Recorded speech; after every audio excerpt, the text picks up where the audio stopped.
Hello दोस्तों, आज आप लोगों की संविधान की तीसरी क्लास है। कल हम लोगों ने देखा था कि जो द्वितीय विश्व युद्ध जब स्टार्ट होता है यानी 1939 में, तब अंग्रेज़ों ने भारत को इस युद्ध में ढकेल दिया था, जिसके कारण से भारत के 8 प्रांतों ने कांग्रेस से इस्तीफा दे दिया था, जिसको मनाने के लिए अंग्रेज़ों ने पहली बार अगस्त प्रस्ताव यानी 1940 में भेजते हैं, जो कि भारत ने इसे मना कर दिया इस समझौते के लिए।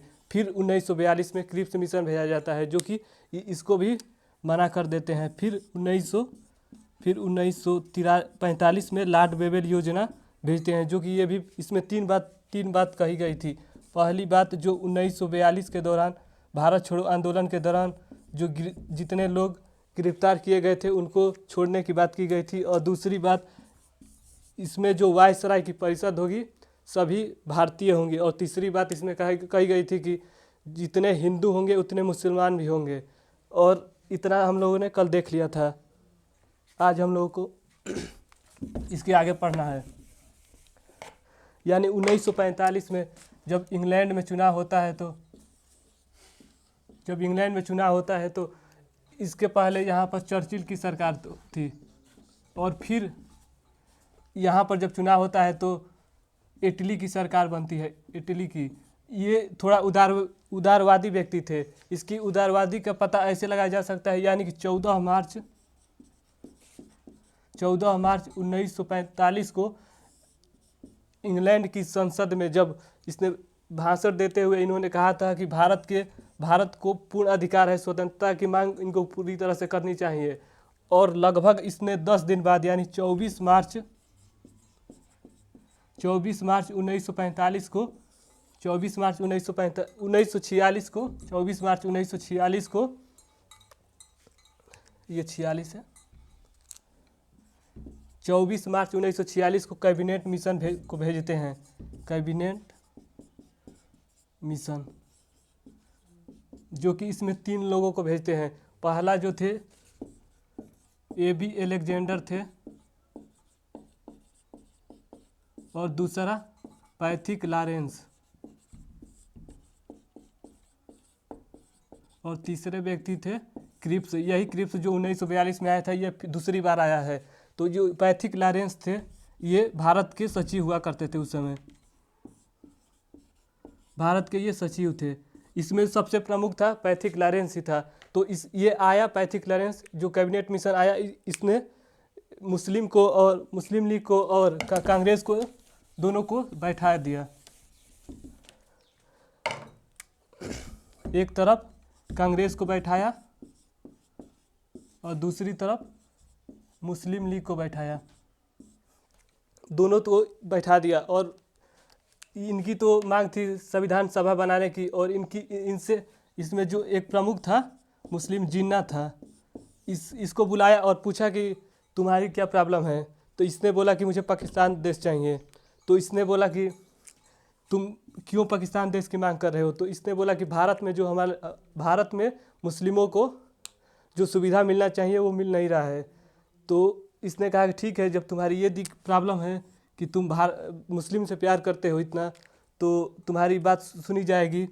लेकिन इसने कहा कि अगर तुम देखो, ये भारत जो है यहाँ पर भी मुस्लिम है, यहाँ पर भी मुस्लिम है, यहाँ पर भी। इसको मैं बांटूं तो कैसे बांटूं। अगर ये अलग अलग रहता, अगर मान लो यहाँ पर मुस्लिम होते तो ये मैं बांट कर अलग कर देता। तुम कह रहे हो देश के अंदर ही देश, तो ये संभव नहीं हो पाएगा। तो इसका कहा कि अगर चलो मान लेते हैं कि अगर यहाँ पर मैंने पाकिस्तान देश दे दिया और यहाँ पर भी मान दे दिया, तो ये आप लोग को जाने देंगे नहीं जाने देंगे। तो उसकी बात को समझ में आया कि बात तो ठीक बोल रहा है। तो पैथिक लॉरेंस ने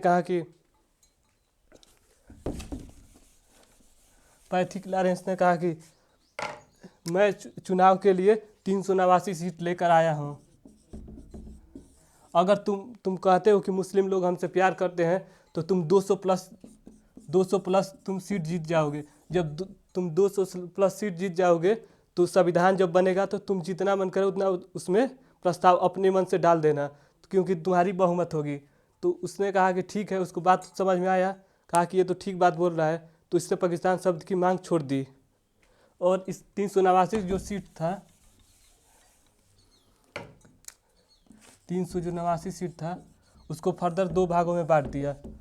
एक 296 था और एक 93। जो 93 था वो देसी रियासतों को दे दिया, इसमें राजा रजवाड़े आया करते थे।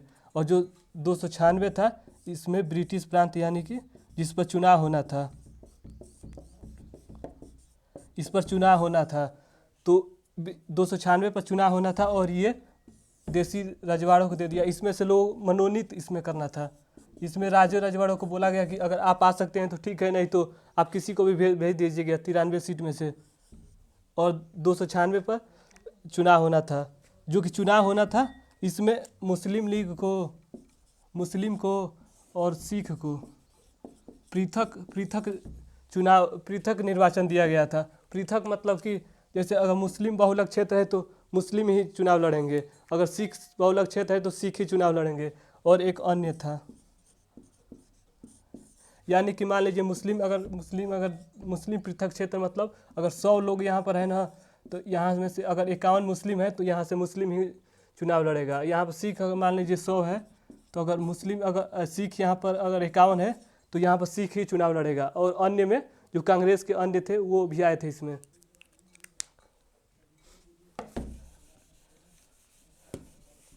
तो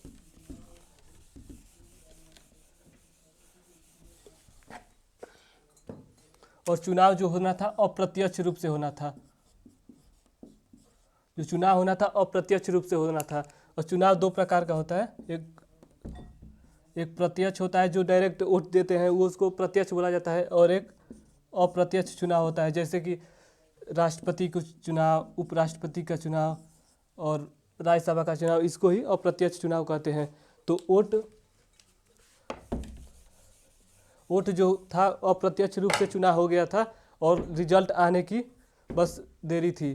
तो 16 अगस्त 1946 को रिजल्ट आता है। तो सबसे ज़्यादा उतावले इसमें थे कौन थे? जिन्ना थे, क्योंकि उसने तो पाकिस्तान शब्द की मांग छोड़ी है। तो सबसे ज़्यादा उतावले थे। लगभग जब रिजल्ट आया तो 208 सीट कांग्रेस को मिला और 73 सीट जिन्ना को मिला। तो ये तो 73 सीट देखकर इसका हालत ख़राब हो गया था, क्योंकि ये तो पूर्ण चाहता था कि ये हमारी बहुमत बने, जिससे मैं जितना प्रावधान हो सकेला संविधान में डाल सकूंगा, लेकिन ऐसा नहीं हुआ। वो 73 सीट मिला और हार गया, लगभग 73 सीट मिला इसको। और ये कांग्रेस 208 सीट कांग्रेस को मिला। तो संविधान बनाने का अधिकार इनको ही मिला, 208 सीटें। तो जब जिन्ना हारा तो ये तो पूरी तरह से ये अब पैथिक लॉरेंस के पास भी नहीं जा सकता कि तुमने ये कर दिया, वो कर दिया, गद्दारी कर दिया। तो ये तो लगभग ये पूरी उसी दिन से लगभग 16 अगस्त को ही इसने प्रत्यक्ष कार्रवाई शुरू कर दिया। प्रत्यक्ष कार्रवाई शुरू कर दिया। जब तक प्रत्यक्ष कार्रवाई मतलब कि पूरा युद्ध जैसा माहौल बन गया था। पूरा मुस्लिम और हिंदू अपने में कटने मरने लगे थे। लगभग 80 लाख लोग इसमें मरे थे, 80 लाख लोग मरे थे। जब तक कि पाकिस्तान देश को अलग नहीं कर दिया गया तब तक ये युद्ध चलता रहा लगभग। और इसी के एक दिन पाकिस्तान को 14 अगस्त 1947 को अलग कर दिया गया। और इसके एक दिन बाद यानी 15 अगस्त 1947 को भारत को भी अलग कर दिया गया। जो इटली की उस समय सरकार थी, तो इससे पहले इटली ने लगभग,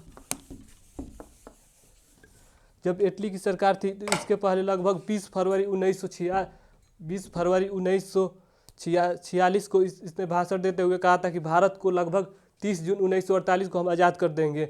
लेकिन माउंटबेटन जो कि वहाँ के वायसराय थे, उसने बोला कि अगर हम 30 जून 1948 का वेट करेंगे तो ये तो अपने में कट कर मर जाएंगे। तो इसीलिए डेट को इधर लाना पड़ा, यानी कि 15 अगस्त 1947 को, पहले ही 15 अगस्त 1947 को भारत को आज़ाद करना पड़ा।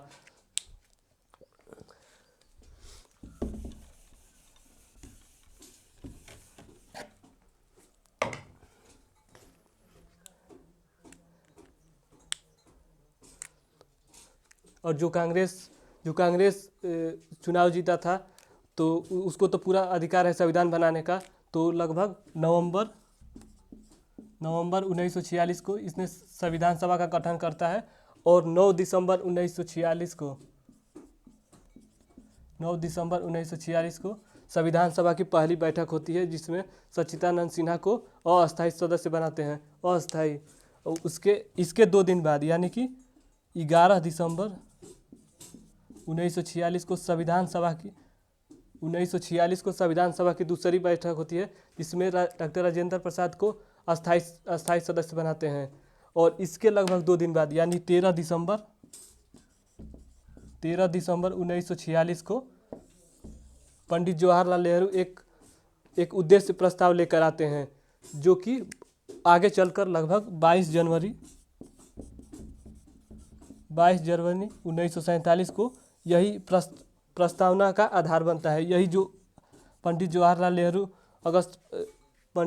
नेहरू 13 दिसंबर 1946 को एक उद्देश्य प्रस्ताव लेकर आते हैं, वही आगे चलकर 22 जनवरी 1947 को प्रस्तावना का आधार बनता है। तो आगे देखते हैं फिर।